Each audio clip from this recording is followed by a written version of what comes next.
آئیے دیکھتے ہیں کیا مقاصد تھے، کیا اسباب تھے، کیا ریزن تھے کہ جو آپ صلی اللہ علیہ وسلم نے اتنے نکاح کیے۔ سب سے پہلا سبب، آپ نے بعض خواتین سے نکاح کیا اس مقصد کے خاطر کہ وہ ایسی خواتین تھیں جو اسلام لائیں، اور اسلام لا کر انہوں نے دین کے لیے، اللہ کے لیے بڑی قربانیاں دیں، اور قربانیاں دینے کے بعد بیوہ ہو گئیں، ان کے شوہر انتقال کر گئے، بے سہارا ہو گئیں، اکیلی ہو گئیں، اور ان میں سے بعض کے پاس ننھے چھوٹے بچے، پریشان ہو گئیں۔ پیارے نبی نے ان بے سہارا بیواؤں کو سہارا دینے کے لیے اور اسلام کے لیے انہوں نے جو قربانیاں دیں، دنیا میں اس کے ایک بدلے کے طور پر ان سے نکاح کیا تاکہ انہیں ام المومنین ہونے کا شرف حاصل ہو کہ یہ وہ خاتون ہے جو قیامت تک آنے والے مسلمانوں کی ماں ہے۔ قیامت تک آنے والے مسلمان اس خاتون کی قربانیوں کا صلہ اس حیثیت سے دے کہ اس خاتون کا جب بھی نام لے تو پہلے ام المومنین کہیں اور اس کے بعد اس کا نام لیں، قربانیوں کا بدلہ دینے کے لیے۔ اس کو آپ سمجھ سکتے ہیں، دو مثالیں میں آپ کے سامنے دیتا ہوں۔ ام حبیبہ رضی اللہ عنہ، جو آپ صلی اللہ علیہ وسلم کی ایک زوجہ ہیں، ام المومنین رضی اللہ عنہ، ام حبیبہ سے آپ کا نکاح ہوا۔ دیکھو کہ ام حبیبہ سے آپ کا جو نکاح ہوا کس پس منظر میں ہوا اور کن حالات میں ہوا۔ ام حبیبہ رضی اللہ عنہ ایک تو اسلام لائیں، اسلام لانے کے بعد اپنے شوہر عبید اللہ بن جہش کے ساتھ مکہ چھوڑ کر انہوں نے حبشہ ہجرت کی۔ جو مہاجرین مکے میں ستائے گئے اور ستائے جانے کی وجہ سے مکہ چھوڑ کر انہوں نے حبشہ ہجرت کی، اس میں ام حبیبہ رضی اللہ عنہ اپنے شوہر عبید اللہ بن جہش کے ساتھ گئی تھی۔ بہت بڑی قربانی، لیکن وہاں جانے کے بعد، ہجرت کرنے کے بعد ہوا یہ کہ ان کے جو شوہر عبید اللہ بن جہش تھے، نعوذ باللہ وہ مرتد ہو گئے، کرسچن بن گئے۔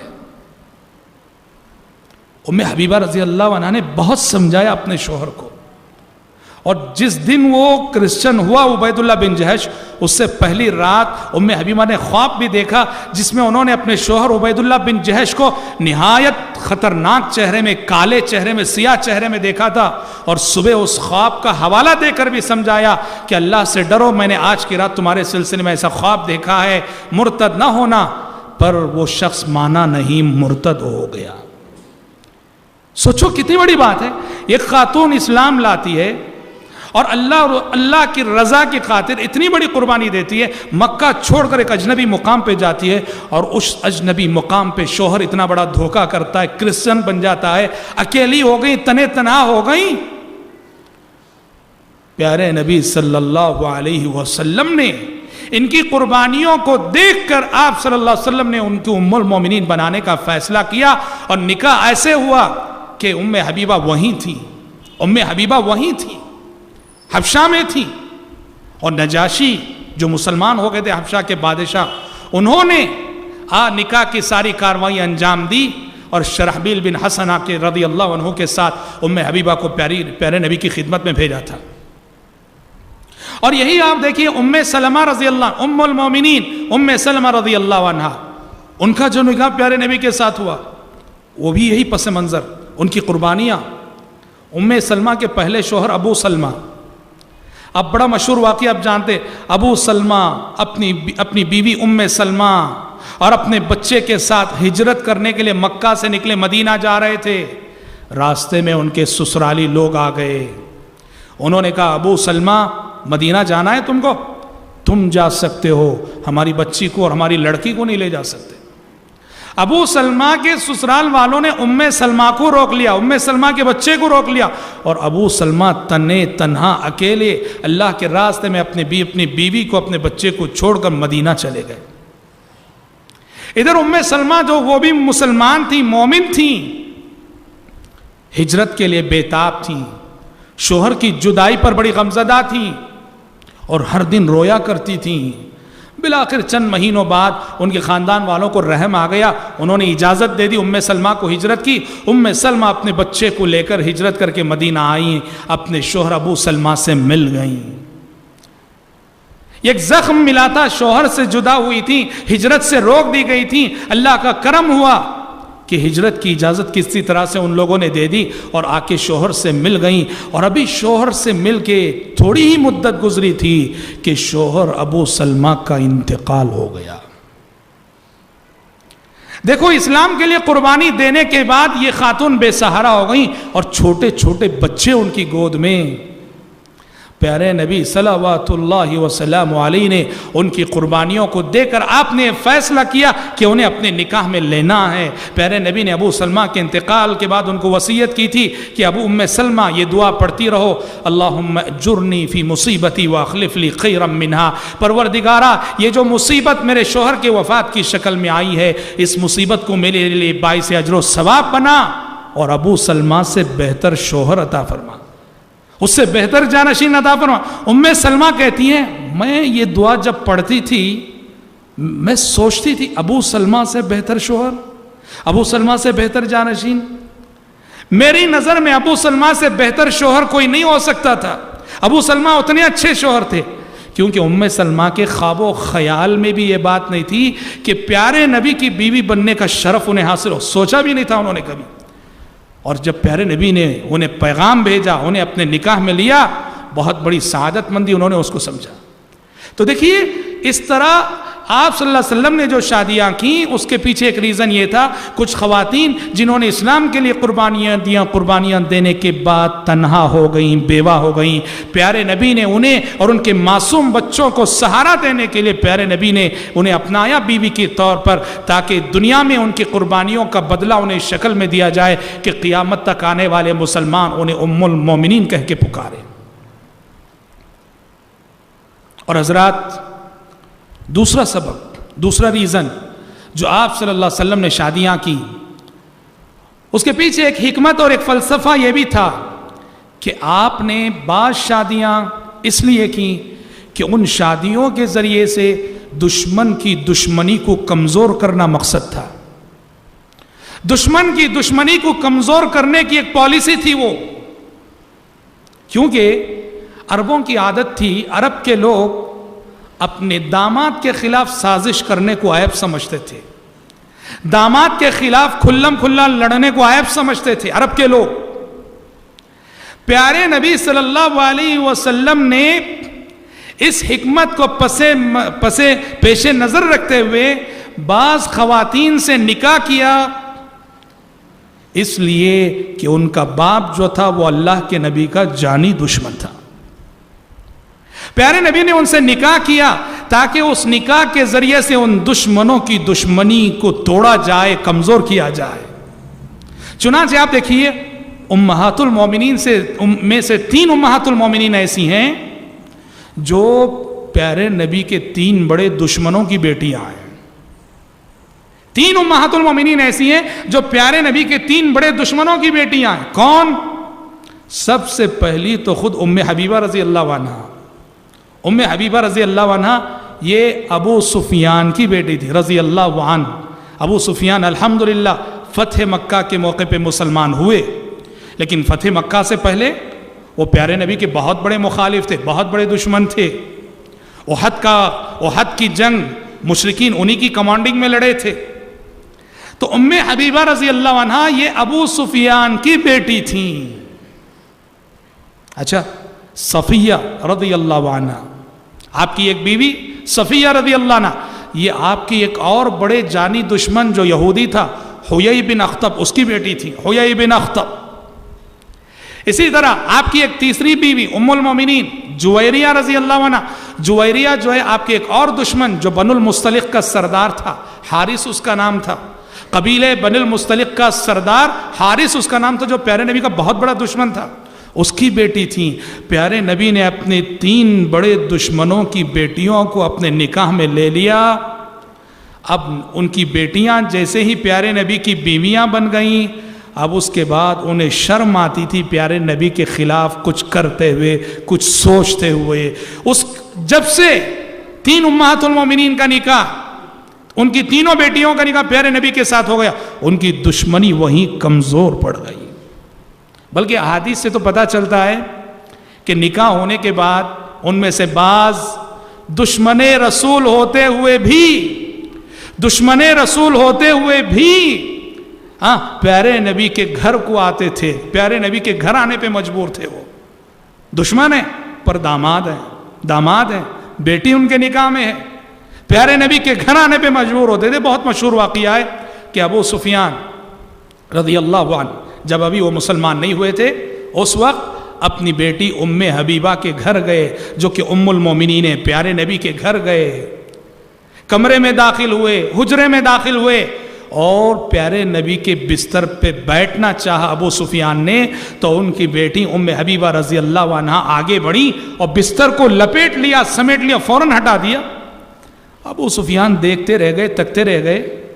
ابو سفیان نے کہا بیٹا سمجھ میں نہیں آ رہا ہے، تم نے اس بستر کو جو اس تیزی سے جو ہٹایا، کیا سبب ہے؟ اس بستر کو میرے لائق نہیں سمجھا ہے یا مجھے اس بستر کے لائق نہیں سمجھا ہے؟ ام حبیبہ نے فوراً کہا ابا جان آپ میرے باپ ہیں صحیح، پر یہ اللہ کے نبی کا بستر ہے، آپ اللہ کے نبی کے دشمن رہتے ہوئے اللہ کے نبی کے بستر پہ نہیں بیٹھ سکتے آپ۔ ابو سفیان حیران رہ گئے، کہنے لگے لقد اصابکی بعدی شر یا بنتی، جسے ہم اردو زبان کہا کہ بہت بدل گئی ہو بیٹی، بہت بدل گئی ہو، اتنا کہہ کے خاموش رہ گیا ابو سفیان۔ سوچو کتنی بڑی بات ہے، دشمن رہتے ہوئے، مخالف رہتے ہوئے نبی کے گھر آنے پر مجبور ہے، کیوں؟ یہ پیارے نبی کی وہ حکیمانہ تدبیر، دشمن کی دشمنی کو کمزور کرنے کے لیے آپ صلی اللہ علیہ وسلم نے ان کی بیٹیوں کو اپنے نکاح میں لیا۔ تیسری حکمت کہ آپ صلی اللہ علیہ وسلم جو نکاح کرتے تھے، اس نکاح کے پیچھے دعوت و تبلیغ کی مصلحت بھی پوشیدہ ہوتی تھی کہ اس نیک نکاح سے، اگر فلاں خاتون سے میں نکاح کروں، اس نکاح کے نتیجے میں کئی لوگ مسلمان ہو سکتے ہیں، اسلام میں آ سکتے ہیں، ان کا قبیلہ مسلمان ہو سکتا ہے۔ چنانچہ آپ دیکھیے ام المومنین جویریہ رضی اللہ عنہا سے آپ کا جو نکاح ہوا، سبحان اللہ کیا خیر و برکت والا نکاح، کس پس منظر میں؟ اس کے پیچھے یہ بہت بڑی دعوتی مصلحت اور دعوتی مقصد بھی تھا۔ کن حالات میں ہوا تھا یہ نکاح؟ بنو المستلق کی تھیں، بنو المستلق کے سردار کی بیٹی تھیں جویریہ رضی اللہ عنہا۔ بنو المستلق سے مسلمانوں کی جنگ ہوئی، قبیلے بنو المستلق کے لوگ ہار گئے، اور مسلمان بنو المستلق کے بہت سارے مردوں عورتوں کو قید کر کے لائے۔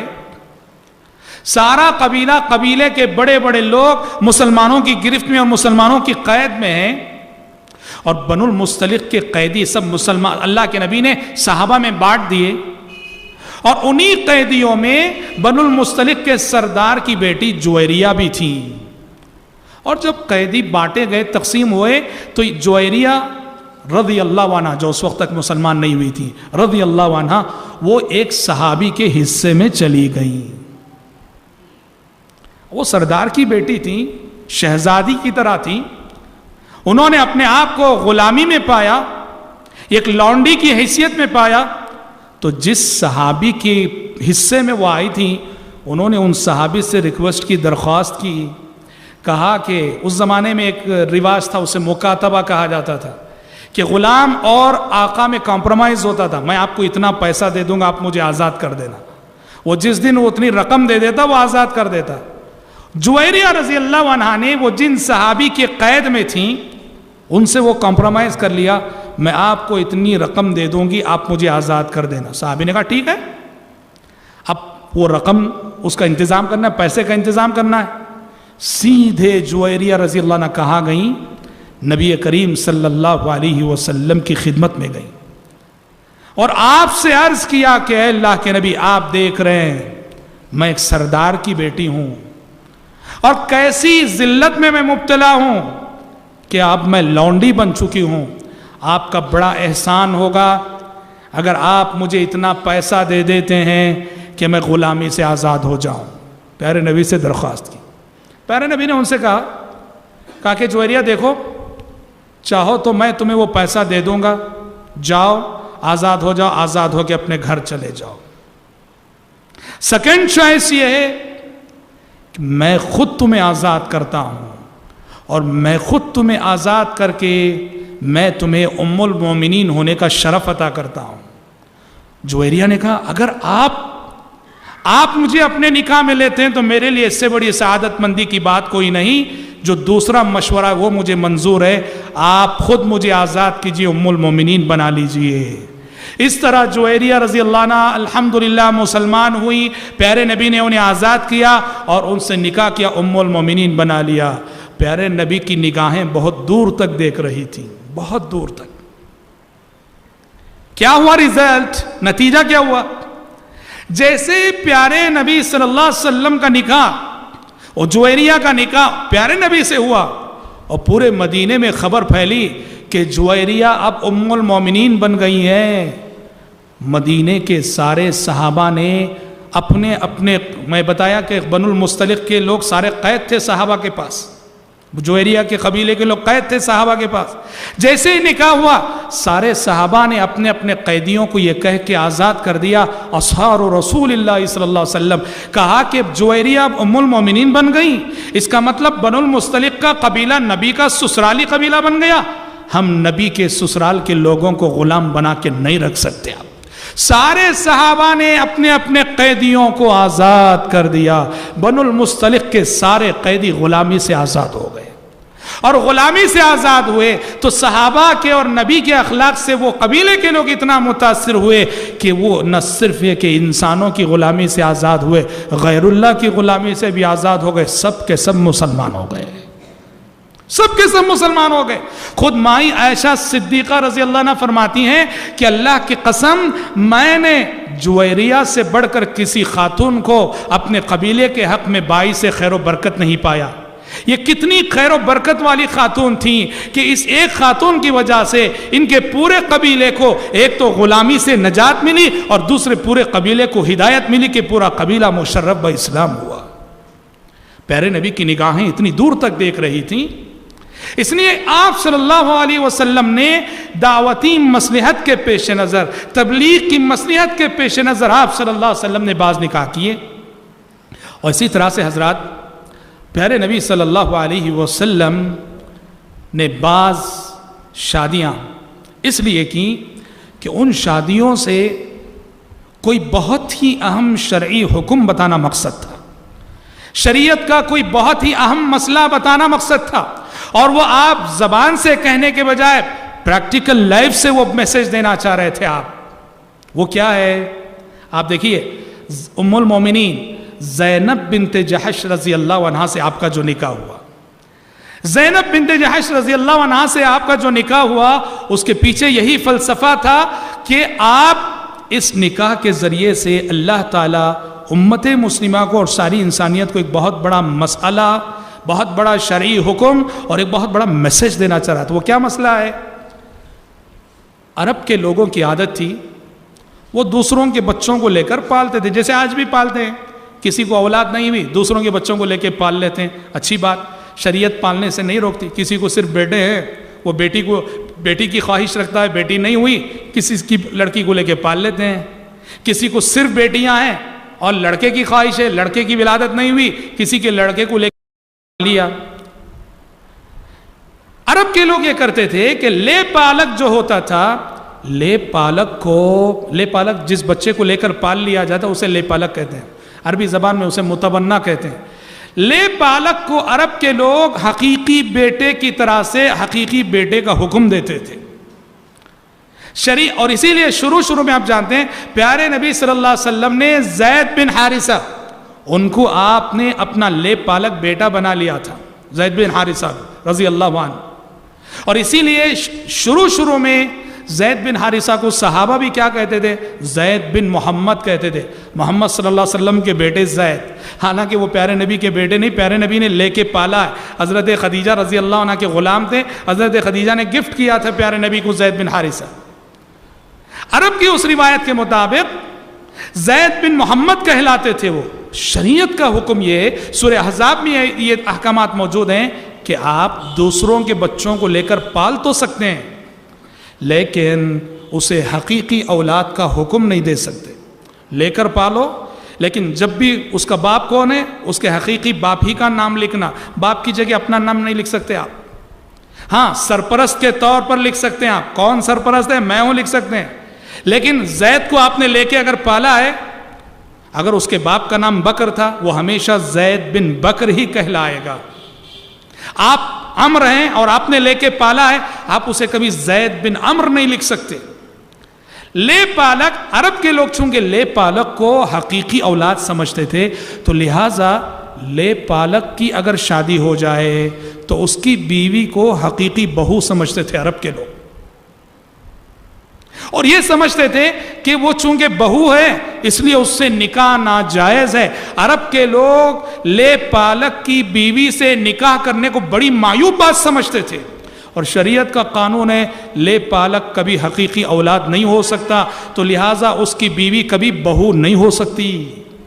لہٰذا اگر لے پالک, ہم نے جس بچے کو لے کے پالا تھا, وہ کل اگر اپنی بیوی کو طلاق دے دیتا ہے ہم اس سے نکاح کر سکتے ہیں.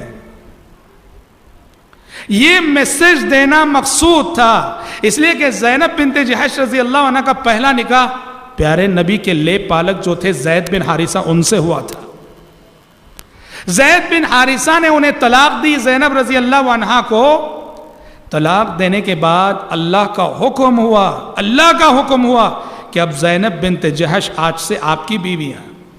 اور مقصد یہ تھا کہ عرب کے لوگ جو سمجھتے تھے کہ لے پالک کی بیوی بہو بن جاتی ہے اس سے نکاح ناجائز ہے, اس تصور پہ ضرب لگانا اور یہ میسج دینا کہ لے پالک حقیقی بیٹا نہیں, لہٰذا اس کی بیوی حقیقی بہو نہیں بن سکتی. اگر لے پالک طلاق دیتا ہے یا اس کا انتقال ہو جاتا ہے اس کی بیوہ سے ہم شادی کر سکتے ہیں. یہ میسج دینا مقصد تھا, یہ مسئلہ بتانا مقصد تھا.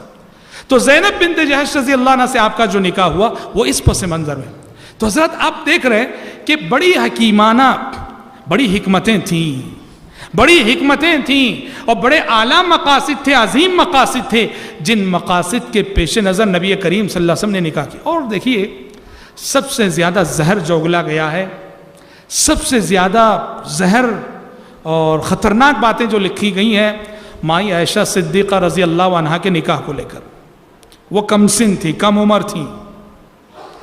سچ ہے مائی عائشہ صدیقہ رضی اللہ عنہ کم عمر تھیں, کم سن تھیں, اور کم سنی میں پیارے نبی سے ان کا نکاح ہوا. اور ہم آپ کو بتا دیں آپ صلی اللہ علیہ وسلم کی بیویوں میں آپ کی ساری بیویاں بیوائیں تھیں, اور ایک عائشہ صدیقہ رضی اللہ عنہ تھی جو کنواری تھی, باقی آپ کی ساری بیویاں بیوائیں. ایک عائشہ صدیقہ رضی اللہ عنہ جو کنواری تھی. سب سے زیادہ زہر اگلا گیا ہے مائی عائشہ صدیقہ رضی اللہ عنہ کے نکاح کو لے کر. کم سن لڑکی سے نکاح کیا.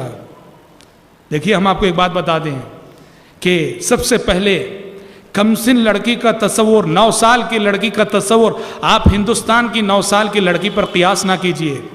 عرب کا ماحول, عرب کا موسم, عرب کی آب و ہوا, عرب کی فضا ایسی ہے کہ وہاں بچے بہت جلد بڑے ہو جاتے ہیں. جسمانی نشوونما عمر کے اعتبار سے 8-10 سال کے رہیں گے, لیکن جسامت کو دیکھو تو یوں لگے گا 17-18 سال کے ہیں. سب سے پہلی بات تو یہ. لیکن جو اصل بات یہ ہے جو کہنا چاہتا ہوں, مائی عائشہ صدیقہ رضی اللہ عنہ کم سن تھی صحیح, لیکن میرے بھائی یہ بات آپ کو یاد رہے کہ عرب کے سماج میں, عرب کی سوسائٹی میں کم عمر اور کم سن لڑکیوں سے نکاح کرنا کامن بات تھی. اس کو عرب کی سوسائٹی, عرب کے سماج میں کبھی کوئی معیوب بات سمجھتا ہی نہیں تھا, کامن بات تھی وہ. جی ہاں, یہاں جو ہے ہندوستان میں کیوں نہیں ہوتا ہے, ہندوستان میں بیوہ سے نکاح کرنے کو بڑی عیبدار بات سمجھتے ہیں. اس لیے یہاں جو عورت ایک مرتبہ بیوہ ہو جاتی ہے وہ بیوہ ہی رہتی ہے, بغیر شوہر کے رہتی ہے. عرب میں سبحان اللہ وہ کوئی بھی لڑکی کیوں نہ ہو, کوئی بھی عورت کیوں نہ ہو, بیوہ ہوئی عدت کیا ختم ہوئی 10 پیغام آتے ہیں. آج بھی ویسے ہی چلتا ہے عرب میں. اسی لیے کم سن لڑکی بڑی عمر کے لوگوں سے کم سن لڑکیوں کا نکاح کرانا, عرب کے لوگ اس کو کبھی معیوب نہیں سمجھتے تھے. وہ ان کی سوسائٹی میں کامن تھی یہ بات. لہٰذا یہ بات انتہائی غلط ہے کہ ہم ہمارے سماج, ہماری سوسائٹی کے تصور کو رکھ کر دوسرے سماج اور دوسری سوسائٹی کی ایک روایت پہ جو ہے تنقید کریں. یہ انتہائی غلط بات ہے. میں ایک بات آپ بتاؤ, سیرت کی دنیا میں جتنی کتابیں, سیرت کی کسی بھی کتاب میں بتاؤ, کیا کبھی ابو جہل نے, ابو لہب نے, نضر بن حارث نے, ولید بن مغیرہ نے, جو پیارے نبی کے بڑے بڑے دشمن تھے, ان میں سے کبھی کسی نے یہ اعتراض کیا کہ محمد صلی اللہ علیہ وسلم نے کم سن لڑکے سے شادی کی؟ کہیں نہیں دکھا سکتے آپ۔ کبھی ابو جہل کو اعتراض نہ ہوا کہ پیارے نبی نے حضرت عائشہ سے نکاح کیا، کبھی ابو لہب کو اعتراض نہ ہوا کہ پیارے نبی نے کمسن لڑکی سے نکاح کیا، نضر بن حارث کو اعتراض نہ ہوا، ولید بن مغیرہ کو اعتراض نہ ہوا، جبکہ یہ وہ لوگ تھے جو پیارے نبی پر اعتراض کرنے کا کوئی راستہ نہیں چھوڑتے تھے۔ انہوں نے نہیں کہ کیوں؟ وہ جانتے تھے کہ ان کی سوسائٹی میں کامن بات ہے۔ اور آج مدینے کی زندگی میں ہم نے اپنی آنکھوں سے دیکھا ہے، ہم نے اپنی آنکھوں سے دیکھا ہے۔ میں ایک مقام پہ تراویح پڑھانے کے لیے جاتا تھا، العیس جی، وہاں میں نے دیکھا ہے آج بھی عرب میں یہ چیز ہے، بڑی عمر کے لوگ کمسن لڑکیوں سے نکاح کرتے ہیں اور یعنی مایوپات نہیں سمجھی جاتی ہے۔ یہ سارے عرب میں ماضی میں بھی اور آج بھی یہ بات کامن ہے۔ تو لہٰذا ہمارے سماج اور ہماری سوسائٹی کی روایتوں اور تصورات کو رکھ کر دوسرے سماج اور دوسرے سوسائٹی کی اس پہ تنقید نہیں کر سکتے۔ اور حضرات سب سے بڑی بات کیا ہے جانتے ہیں؟ پیارے نبی صلی اللہ علیہ وسلم کے اعلیٰ اخلاق اور کردار، بلکہ ہم یہ کہہ سکتے ہیں یہ بھی آپ کے کیریکٹر کا ایک معجزہ تھا۔ آج آپ دیکھتے ہیں جس شخص کے پاس 2 یا 3 یا 4 بیویاں ہیں، دیکھو اس کی زندگی میں کتنے ٹینشن ہوتے ہیں۔ کتنے لوگ ہیں 2 شادی کرنے کے بعد زندگی میں کبھی دونوں بیویوں کا آمنا سامنا نہیں ہوا، 2 بیویاں پوری زندگی میں کبھی آمنا سامنا نہیں ہوا، اور 3-4 شادیاں کرنے کے بعد زندگی اتنی الجھنوں میں گزرتی ہے، ہمیشہ 100 کا 9 جھگڑا، ہمیشہ۔ قربان جائیے آپ صلی اللہ علیہ وسلم کے اخلاق اور کردار پر کہ آپ کی زوجیت میں بیک وقت جو جمع ہوئی 9 بیویاں جمع ہوئی، 9 بیویاں آپ نے اپنی زندگی میں بیک وقت رکھا، اور جو ماحول امہات المومنین کے درمیان تھا، پاکیزہ ماحول، اللہ اکبر، کس اپنائیت کے ساتھ، کس محبت کے ساتھ، کس خلوص کے ساتھ ساری ازواج مطہرات آپس میں مل کر بیٹھا کرتی تھیں۔ پیارے نبی نے کیسے اس ماحول کو مینٹین کیا، اور ایک مثالی شوہر ہونے کی حیثیت سے پیارے نبی نے کیسا انصاف کیا ان کے درمیان۔ آج بڑے سے بڑا انسان، طاقتور انسان بھی بیویوں کے مسئلے میں آ کر 2 بیویوں کے درمیان جب آتا ہے تو یوں لگو کہ چکی کے 2 پارٹ کے درمیان آ گئے اور دن بدن پستا رہتا ہے۔ لیکن قربان جائیے صلوات اللہ وسلام علیہ 9 بیویوں کو رکھ کر پیارے نبی صلی اللہ علیہ وسلم نے دعوت و تبلیغ کی اتنی عظیم ذمہ داری نبھائی۔ یہ کتنا بڑا اخلاق کا معجزہ ہے، کردار کا معجزہ ہے، اور آپ کے کریمانہ اخلاق کی دلیل ہے آپ کے صبر، آپ کا تحمل، آپ کی دور اندیشی، آپ کی فراست، آپ کی بصیرت۔ واللہ امہات المومنین سے آپ کے جو تعلقات تھے وہ اخلاق کی بنیاد پر تھے، اخلاق کی بنیاد پر تھے۔ یہی وجہ ہے کہ پیارے نبی اپنی پہلی بیوی جو بیوہ تھیں خدیجہ رضی اللہ عنہا، خدیجہ رضی اللہ عنہ کو پیارے نبی نے اتنا چاہا، جو عمر میں آپ سے بڑی اور بوڑھی تھیں، ان کے انتقال اور ان کی وفات کے بعد بھی پیارے نبی ان کو اتنا یاد کرتے تھے، اتنا ذکر خیر کرتے تھے خدیجہ رضی اللہ عنہ کا، کہ حضرت عائشہ کو کہنا پڑا کہ مجھے کسی ام المومنین پہ اتنا رشک نہیں آیا جتنا رشک کے خدیجہ رضی اللہ عنہ پر آیا، کیونکہ میں ہمیشہ پیارے نبی کی زبانی ان کی تعریف، ان کا ذکر خیر ہی سنا کرتی تھی۔ تو پیارے نبی ایک بوڑھی عورت جو عمر میں آپ سے 15 سال بڑی ہیں، ان کے انتقال کے بعد انہیں اتنا یاد کر رہے ہیں کہ ماں عائشہ صدیقہ رضی اللہ عنہ کو رشک آ رہا ہے۔ تو سوچو کہ آپ نے جو تعلقات قائم کیے ازواج مطہرات سے، وہ اخلاق کی بنیاد پر۔ تو حضرات یہ بہت بڑی بات ہے، یہ ایک ایسا موضوع تھا جس کو جاننا بہت ضروری ہے، جس کو چھیڑے بغیر ہم نہیں رہ سکتے تھے، اس لیے کہ جیسے کہ ہم نے کہا آج ہمارے نوجوان نیٹ پہ بیٹھتے ہیں، جو کچھ لکھا گیا پڑھ لیتے ہیں، کنفیوز ہو جاتے ہیں اور بہت سارے شبہات پالنے لگتے ہیں۔ میں سمجھتا ہوں کہ جو باتیں آپ کے سامنے اس موضوع کے حوالے سے بتائی گئیں، آپ ان باتوں کو رکھ کر آپ کسی سے بھی آپ بحث کر سکتے ہیں، کوئی آپ سے یہ موضوع کو چھیڑے آپ اس کو اطمینان بخش جواب دے سکتے ہیں۔ آج اپنی گفتگو کو ہم یہیں روکتے ہیں، آج اسی پر اکتفا کرتے ہوئے اللہ تعالی سے دعا کرتے ہیں کہ رب العالمین سیرت رسول کا جو حقیقی میسیج ہے، پیغام ہے، ہم سب کو اپنی عملی زندگی میں ان تعلیمات کو نافذ کرنے کی توفیق عطا فرمائے۔ آمین۔ وآخر دعوانا ان الحمد للہ رب العالمین۔